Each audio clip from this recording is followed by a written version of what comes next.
Brought to you by Penguin.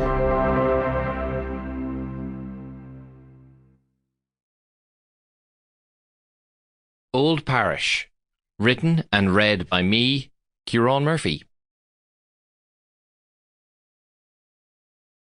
Chapter 1. I have a distinct memory of playing hurling as a kid on my local GA pitch in Milltown in northeast Galway.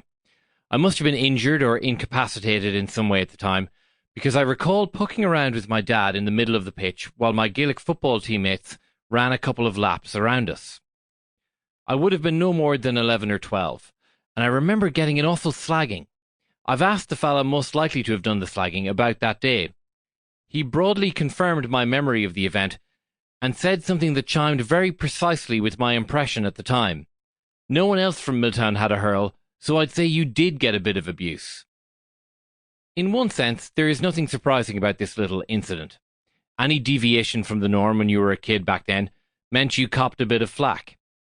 And northeast Galway really wasn't hurling country. That doesn't begin until you get close to the Dublin-Galway railway line. But the more I've thought about it, the wilder it seems.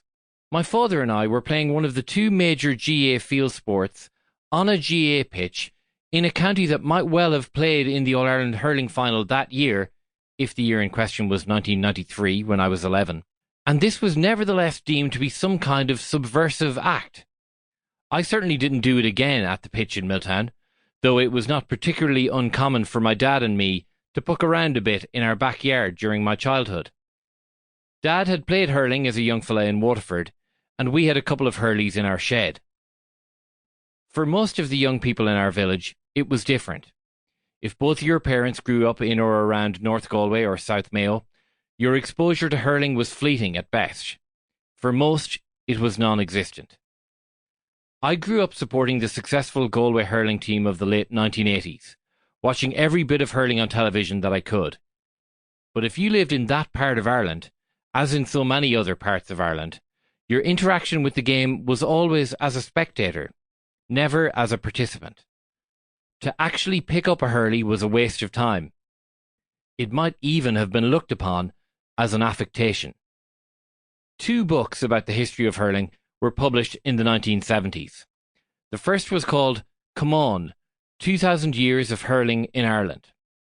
The title of the second, Imón Tinéireann Análód sé sin ó Thusach Ama go bhliain 8 is a 8 chathair, could have been read as a rebuke to the first. Why read a book that contains a mere 2,000 years of history when you could read one that traces the story of hurling back to the beginning of time? There are 2 Irelands. In the one I grew up in, hurling was not the done thing.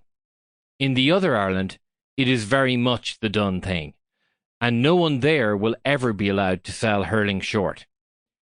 It is quite convenient for its many hagiographers and obsessives that when they say it is the most beautiful sport in the world to watch, the greatest game that was ever played by any man, as Anthony Daly called it at the end of the 2018 All-Ireland final, the bombast is probably justified.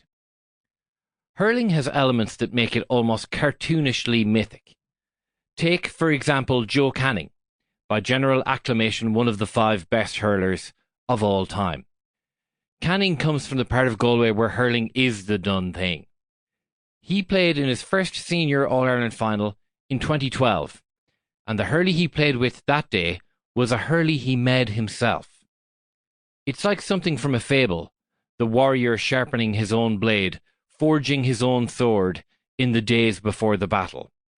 Canning scored a goal 10 minutes into that final that was so good, so thrilling to watch, it seemed likely to bring Croke Park crashing down upon itself. He must have felt like the king of the world in that moment. And then again 45 seconds later, when he imperiously blocked down a Kilkenny clearance, somehow magicked the ball into his hand and whipped it back over the bar for a sumptuous point. Imagine the adrenaline flowing through him at that moment. You can picture it travelling all the way out to the boss of this hurley of his own creation.